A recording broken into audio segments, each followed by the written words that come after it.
तो बच्चों, आज हम पढ़ेंगे कक्षा 7 विज्ञान यानी साइंस का चौथा अध्याय ऊष्मा। हम आपको बताएंगे बच्चों इस पाठ से संबंधित प्रश्नों के उत्तर और साथ ही साथ पाठ का सारांश भी। लेकिन याद रहे, एक बार पाठ को ज़रूर से ज़रूर पढ़ लें। इससे ये होगा जो यहाँ पर आपको पाठ का सारांश बताया जाएगा और जो प्रश्नों के उत्तर बताए जाएंगे उन्हें आप अच्छे से समझ पाएंगे। तो चलिए अब ज़्यादा देर न करते हुए जान लेते हैं सबसे पहले पाठ का सारांश कि आपने इस पाठ में क्या कुछ सीखा या क्या कुछ पढ़ा। सबसे पहली बात, किसी वस्तु की उष्णता की कोटि ज्ञात करने के लिए हम सदैव अपनी स्पर्श इंद्रिय पर विश्वास नहीं कर सकते। दूसरी बात आपने जानी, ताप किसी वस्तु की उष्णता की कोटि की माप है। अगला पॉइंट आपके लिए, तापमापी वह युक्ति है जिससे ताप मापा जाता है। चौथा पॉइंट है, डॉक्टरी थर्मामीटर का उपयोग शरीर का ताप मापने के लिए किया जाता है। इस थर्मामीटर का परिसर 35 डिग्री सेल्सियस से 42 डिग्री सेल्सियस होता है। अन्य प्रयोजनों के लिए हम प्रयोगशाला तापमापी का उपयोग करते हैं। इन तापमापियों का परिसर प्रायः 10 डिग्री सेल्सियस से 110 डिग्री सेल्सियस होता है, याद रखेंगे आप। और पांचवा पॉइंट आपके लिए, मानव शरीर का तापमान या सामान्य ताप 37 डिग्री सेल्सियस होता है। अगला पॉइंट है छठा, ऊष्मा उच्च ताप के पिंड से निम्न ताप के पिंड की ओर स्थानांतरित होती है। एक वस्तु से दूसरी वस्तु में ऊष्मा 3 प्रक्रमों द्वारा स्थानांतरित हो सकती है। और कौन से ये 3 प्रक्रम आप देख सकते हैं, चालन, संवहन और विकिरण। अगला पॉइंट है बच्चों, ठोसों में प्रायः ऊष्मा चालन द्वारा स्थानांतरित होती है।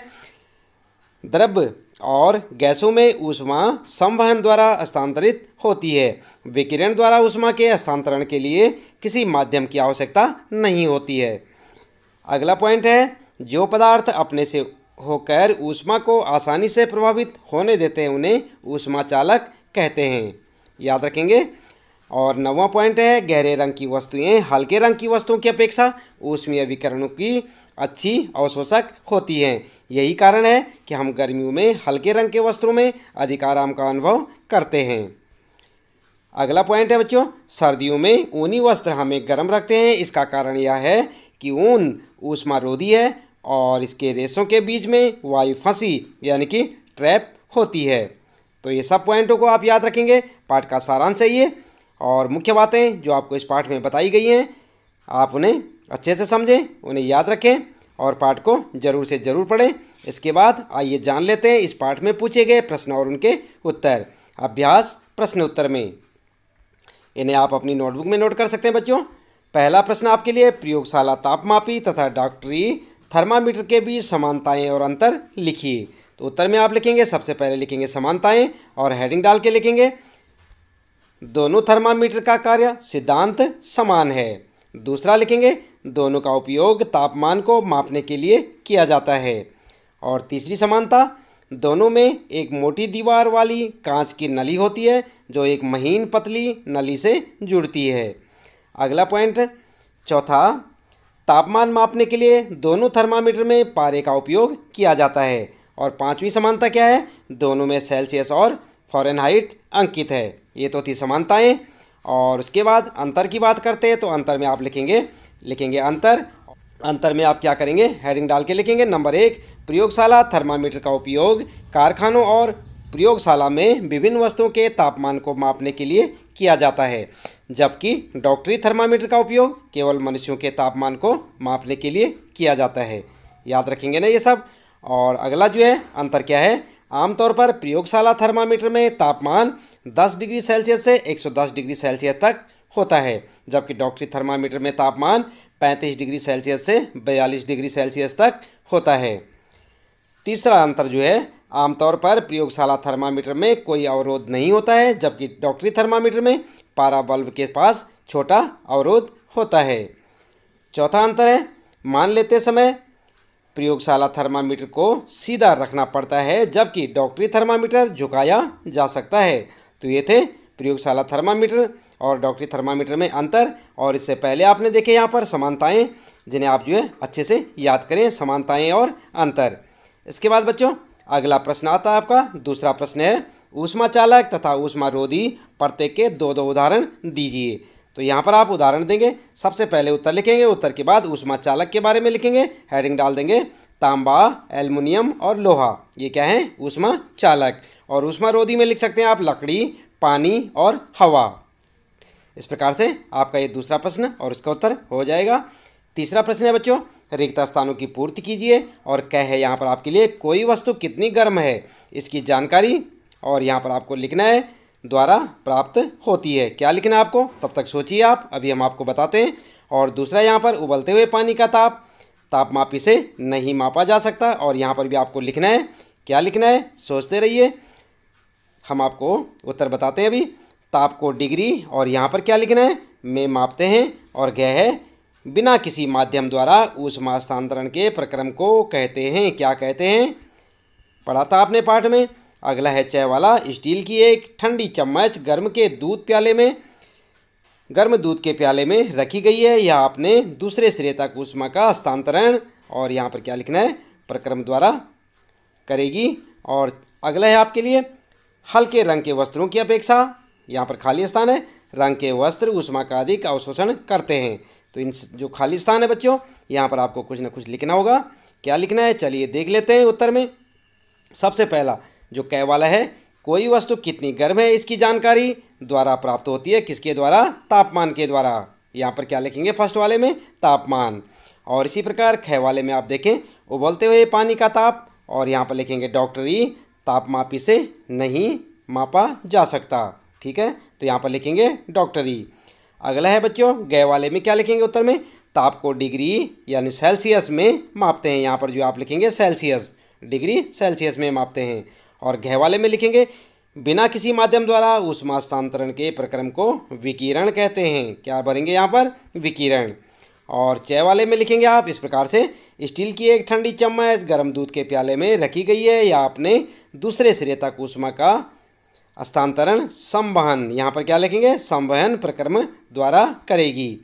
और अगला है छ वाले में लिखेंगे आप हल्के रंग के वस्त्रों की अपेक्षा, यहाँ पर भरेंगे आप गहरे।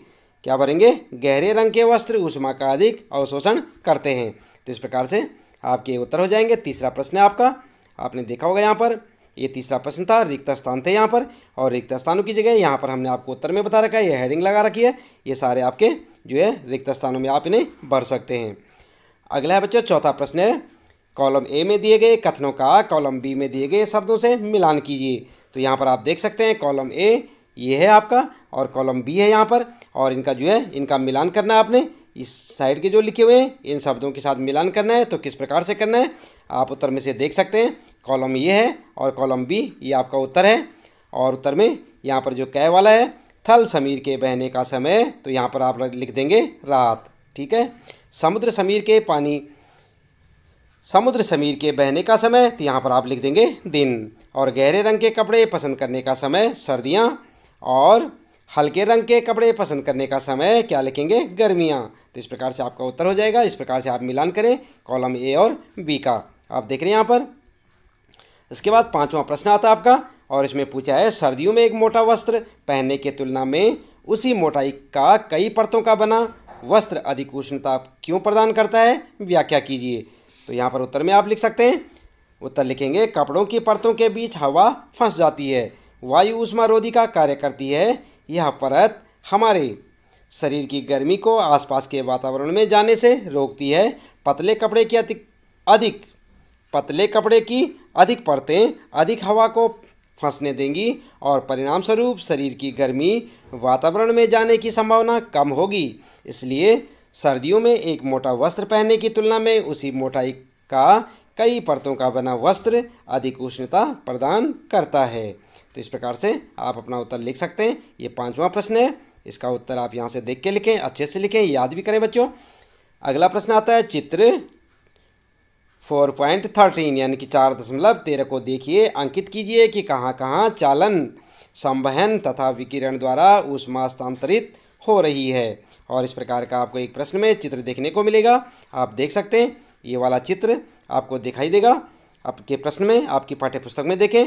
और इसका उत्तर क्या लिखेंगे आप, उत्तर आप इस प्रकार से करेंगे, ठीक उसी प्रकार का एक चित्र और बनाएंगे आप, और यहाँ पर जो है आप चित्र में दिखा सकते हैं। ये संवहन और यहाँ पर चालन और यहाँ पर विकिरण, ये सब लिख देंगे आप और जो है आपका ये उत्तर हो जाएगा। इस चित्र को आप ध्यान से देखें। इस प्रकार का आप एक चित्र बना लें बच्चों और ये आपका उत्तर हो जाएगा। आई बात समझ में। और इसके बाद जो है अगला प्रश्न आता है आपका 7वां प्रश्न है, गर्म जलवायु के स्थानों पर यह परामर्श दिया जाता है कि घरों की बाहरी दीवारों पर श्वेत सफ़ेद पेंट किया जाए और क्यों किया जाए, इसकी व्याख्या करनी है आपने। तो उत्तर में आप जो है लिख सकते हैं, गर्म जलवायु के स्थानों में यह सलाह इसलिए दी जाती है क्योंकि सफ़ेद रंग उस पर पड़ने वाली अधिकांश गर्मी को परावर्तित कर देता है। अर्थात हम कह सकते हैं कि सफ़ेद रंग कम मात्रा में गर्मी को अवशोषित करता है, इसलिए घर के अंदर का तापमान बहुत अधिक नहीं बढ़ता है। तो इस प्रकार से आप अपने 7वें प्रश्न का उत्तर लिख सकते हैं। याद भी करें बच्चों, काफ़ी इंपॉर्टेंट क्वेश्चन है यहाँ पर। 8वां प्रश्न आपके लिए है। ये प्रश्न 8वां, 30 डिग्री सेल्सियस के 1 लीटर जल को 50 डिग्री सेल्सियस के 1 लीटर जल के साथ मिलाया गया मिश्रण का ताप क्या होगा। क है यहाँ पर आपके लिए 80 डिग्री सेल्सियस, ख है 50 डिग्री सेल्सियस से अधिक लेकिन 80 से कम, और यहाँ पर है ग वाला ऑप्शन है 20 डिग्री सेल्सियस और घ है 30 डिग्री सेल्सियस तथा 50 डिग्री सेल्सियस के बीच। तो इनमें से 4 ऑप्शनों में से 1, 2, 3 और 4 में से आपको एक सही ऑप्शन चुनना है यहाँ पर। तो ये 8वां प्रश्न है। उत्तर में आप लिख सकते हैं घ वाला ऑप्शन आपका सही होगा और यहाँ पर जो है 30 डिग्री सेल्सियस तथा 50 डिग्री सेल्सियस के बीच, यानी कि ये घ वाला ऑप्शन आपका सही होगा, यही आपका उत्तर होगा। और इसके बाद जो है 9वां प्रश्न है बच्चों, 40 डिग्री सेल्सियस ताप की लोहे की किसी गोली को कटोरी में भरे 40 डिग्री सेल्सियस ताप के जल में डुबोया गया। इस प्रक्रिया में ऊष्मा, और इसके बाद आपको लिखना है ऊष्मा का यहाँ पर जो है 4 ऑप्शन है। क है लोहे की गोली से जल की ओर स्थानांतरित होगी और ख है न तो लोहे की गोली से जल की ओर और न ही जल से लोहे की गोली की ओर स्थानांतरित होगी। तो ऊष्मा जो है किधर स्थानांतरित होगी, उत्तर लिखना आपको इन चारों में से। ग वाला है जल से लोहे की गोली की ओर स्थानांतरित होगी और घ है दोनों के ताप में वृद्धि कर देगी। तो यहाँ पर जो है ये 4 ऑप्शन है, ऊष्मा किधर जो है स्थानांतरित होगी, उत्तर लिखेंगे आप ख वाला ऑप्शन आपका सही होगा, न तो लोहे की गोली से जल की ओर और न ही जल से लोहे की गोली की ओर स्थानांतरित होगी। ठीक है, तो इस प्रकार से आपका ऑप्शन कौन सा, ये ख वाला सही होगा। ठीक है बच्चों, तो इस प्रकार से आप इसे लिखें। और अगला है 10वां प्रश्न है आपके लिए। यहाँ पर भी ऑप्शन मिलेंगे आपको। लकड़ी की एक चम्मच को आइसक्रीम के प्याले में डुबोया गया है, इसका दूसरा सिरा, और यहाँ पर आपको लिखना है इन चारों में से एक लिखना है। चालन के कारण ठंडा हो जाएगा, संवहन के कारण ठंडा हो जाएगा, विकिरण के कारण ठंडा हो जाएगा या ठंडा नहीं होगा। तो आपका उत्तर होगा ठंडा नहीं होगा, यानी कि घ वाला ऑप्शन सही होगा। इस प्रकार से आप उत्तर लिखेंगे। और 11वां प्रश्न है, स्टेनलेस इस्पात की कढ़ाई में प्रायः कॉपर यानी कि तांबे की तली लगाई जाती है, इसका कारण हो सकता है और क्या हो सकता है बच्चों। 4 ऑप्शन है यहाँ पर आपके लिए। क वाला है तांबे की तली कढ़ाई को अधिक टिकाऊ बना देती है, या ख वाला है ऐसी कढ़ाई देखने में सुंदर लगती है। ग है स्टेनलेस इस्पात की अपेक्षा तांबा ऊष्मा का अच्छा चालक है, और घ वाला ऑप्शन है स्टेनलेस इस्पात की अपेक्षा तांबे को साफ करना आसान है। तो आपको इन चारों में से एक ऑप्शन देखना है कौन सा सही होगा। उत्तर में लिखेंगे आप ग वाला ऑप्शन सही है, स्टेनलेस इस्पात की अपेक्षा तांबा ऊष्मा का अच्छा चालक है। ठीक है, तो ग वाला ये जो है आपका ऑप्शन जो है सही होगा। इस पर आप सही का चिन्ह लगा दें और इसे अपनी नोटबुक में नोट कर लें। इसके साथ ही यहाँ पर इस पाठ से संबंधित प्रश्नों के उत्तर समाप्त होते हैं। उम्मीद है कि आपको अच्छे से समझ आए होंगे। आप इन्हें अपनी नोटबुक में नोट करें, अच्छे से याद करें, अपनी परीक्षा की अच्छी सी तैयारियाँ करें।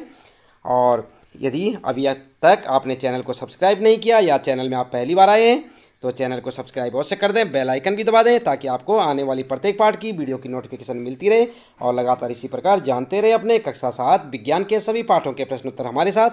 तो बच्चों मिलते हैं फिर अगले पाठ के प्रश्नोत्तरों के साथ अगली वीडियो में। आपका दिन शुभ हो।